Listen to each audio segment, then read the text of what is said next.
Hello dear all, welcome back. और ये जो प्रॉब्लम है काफ़ी स्टूडेंट्स का प्रॉब्लम है एप्लीकेशन ऑफ इंटीग्रल से, तो मैं इसको डिस्कस करने जा रहा हूँ। इसको देखिएगा आराम से। तो यहाँ पे y इज इक्वल्स टू जो हमारा फंक्शन है वो है 1 प्लस मॉड के अंदर है आपका x प्लस 1, और आपका जो x है वो यहाँ पे -3 है, x जो आपका है वो यहाँ पे 3 है, और y आपका यहाँ पे 0 है। तो इसी के बीच में हमें एप्लीकेशन ऑफ इंटीग्रल की प्रॉपर्टी लगा के इस क्वेश्चन को सॉल्व करना है। तो मैंने आपको कई बार बताया है, जब भी आपके पास मॉड x आता है, जैसे ये मॉड 1 प्लस एक्स आया आता है, तो हम क्या करते हैं, इस पूरे x प्लस 1 को 0 से बड़ा या 0 के इक्वल रखते हैं पहले केस में, ठीक है। और दूसरे केस में इसी को हम, ये जो अंदर x प्लस 1 है, इसको हम 0 से छोटा लिखते हैं। तो rule was very very simple, जब यहाँ पे x प्लस 1 0 और ग्रेटर देन 0 से के बराबर है यहाँ पे, तो यहाँ से x का वैल्यू होता है वो आता है -1। और वहीं पे सेम वे अगर मैं इसको देखूं तो यहाँ पे x का वैल्यू -1 आता है, यहाँ से -1 आता है, लेकिन आप लोग इसमें इनइक्वालिटी का सिंबल लगा के x को ग्रेटर देन -1 करते हो और इस चीज को आप बनाते हो लेस देन -1। तो rule was very very simple, जब भी आप इसका भी यहाँ पे कर्व बनाने जाएंगे, तो लेट्स से ये यहाँ पे कर्व अभी बन रहा है, अभी हम क्वेश्चन पे चल ही रहे हैं बेटा। तो जो x -1 है वो है यहाँ पे मेन हीरो, ठीक है। तो जब यहाँ पे x -1, जहाँ पे ये x -1 की वैल्यू है, यही हमारा ब्रेकिंग पॉइंट है, यहीं से आपका कर्व जो होगा वो टर्न आउट लेगा। तो जब भी x की वैल्यू -1 या -1 से बड़ी होती है, ये जो पूरा का पूरा आंसर है ये प्लस का आता है। और इसके प्लस के आने का मतलब ये है कि ये जो पूरा वैल्यू है ये पॉजिटिव हो जाएगा। तो यहाँ पे ये मॉड मेरा जो है x जब 1 या 1 से बड़ा है, तो ये मेरा जो फंक्शन y है वो क्या बन जाएगा, 1 प्लस x प्लस 1, ठीक है। और जिसका वैल्यू मेरे पास यहाँ पे क्या आएगा, x प्लस 2। तो ये तो हुई पहली चीज।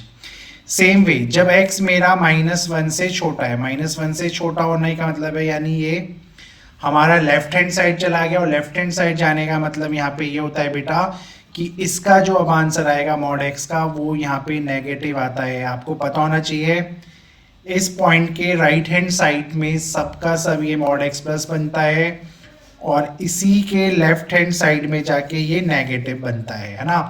तो जब आप इस केस को लेंगे तो हमारा जो y है वो बन जाएगा 1, माइनस का साइन आएगा x प्लस 1, 1 से 1 कैंसिल आउट, और यही फंक्शन बन जाएगा माइनस का x। तो कुल मिला के अब अगर मैं इसको और सिस्टमेटिकली लिखूं, तो मेरा जो y है इसकी यहाँ पे दो वैल्यू आएंगी। एक आएगी x प्लस 2, और वो कब आएगी, जब मेरा x -1 से बड़ा या -1 के बराबर होगा, और यही माइनस का x वैल्यू आ जाएगा जब ये मेरा -1 से छोटा होगा। तो ये दो चीजें आपको समझनी पड़ेंगी इस क्वेश्चन में, ठीक है। फिर आप क्या करते हो, जब आपने x को यहाँ -1 डाला तो आंसर 1 आया, और ये कर्व आपका कहीं यहाँ पे चला जाएगा, ठीक है, ऐसा दिख रहा है। क्योंकि 1 डालने से, -1 डालने से, यहाँ -1 डालने से प्लस का 1 होता, और प्लस का 1 y की वैल्यू इधर देता, और यहाँ पे ये कर्व आपको पता है ये ऐसे चले जाता। क्योंकि अगर आप -1 से कोई भी छोटा वैल्यू लेते, लेट्स आप -2 ले लेते, तो -2 डालने से +2 हो जाता, तो ये कर्व ऐसे अब आपको मिल जाता। तो पहला तो ये चीज है, लेकिन हमें ये कर्व चाहिए कहाँ पे, जब तक ये x -3 ना हो जाए, x प्लस 3 ना हो जाए। तो लेट्स से इस पॉइंट पे ये x प्लस 3 यहाँ पे दिखा रहा है, मतलब ये प्लस का साइन है, और -3 में हम एज्यूम करते हैं चलिए कि ये लेट्स से यहाँ तक गया है ना। तो अभी रफली एक कर्व बन रहा है -3। तो जो भी अब रीजन आपको चाहिए वो चाहिए आपको ये वाला पर्टिकुलर पोर्शन, ठीक है। Now you gas can see कि ये जो पोर्शन है अब वो 2 पार्ट्स में टूट चुका है।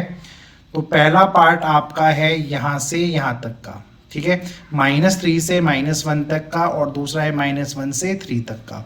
तो यही आपका एरिया अंडर द कर्व यानी जो टॉपिक है, इसमें हम इस प्रॉपर्टी को लगा के देखते हैं। और अब आप देखिए यहाँ पे होगा क्या, let me open the flash light, नहीं ये इससे तो ज़्यादा खराब हो गया। तो सिंपल सा बात है, जो हमारा एरिया आएगा, जो एरिया हमारा आएगा उसमें यहाँ दो लिमिट्स लगेंगी, एक लगेगी -3 से -1, और ये किसको रिप्रेजेंट कर रहा है बेटा, ये रिप्रेजेंटेशन हो रहा है यहाँ पे इस -x वाले फंक्शन का।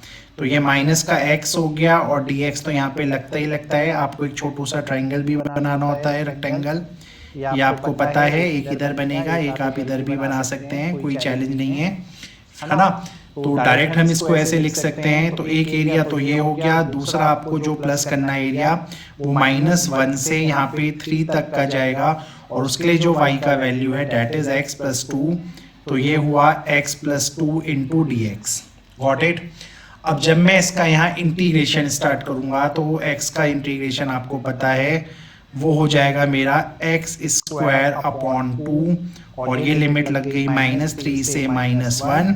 अब मैं इनकी वैल्यूज पुट कर रहा हूँ, जब मैंने यहाँ माइनस को भी मैं बाहर रखता हूँ, -1 अगर मैंने पुट किया होता तो ये 1 आता 1/2, और माइनस के 3 को डाला होता तो ये बन जाता आपका 9/2। ठीक है, इस पूरे को अगर मैं सॉल्व करूँ तो -8/2 यानी प्लस का 4 हो जाता है ना। तो ये मुझे मिल जाता है यहाँ पे प्लस का 4, कोई टेंशन नहीं है, नॉर्मल कैलकुलेशन है। और वहीं जब मैं इस पूरे फंक्शन को करता तो ये मुझे मिल जाता x² 2 प्लस का 2x यहाँ हो जाता, और ये -1 से 3 तक जाता, और जब मैं इस वैल्यू को यहाँ पुट करता तो ये बन जाता मेरा 9/2 + 6, और दूसरा अगर मैं इसको माइनस करता, ये वहाँ डालने से 1/2 माइनस का 2 बन जाता है ना। ये वैल्यूज़ डालना हमें आता है, इसमें इतना चैलेंज किसी भी स्टूडेंट को नहीं होना चाहिए।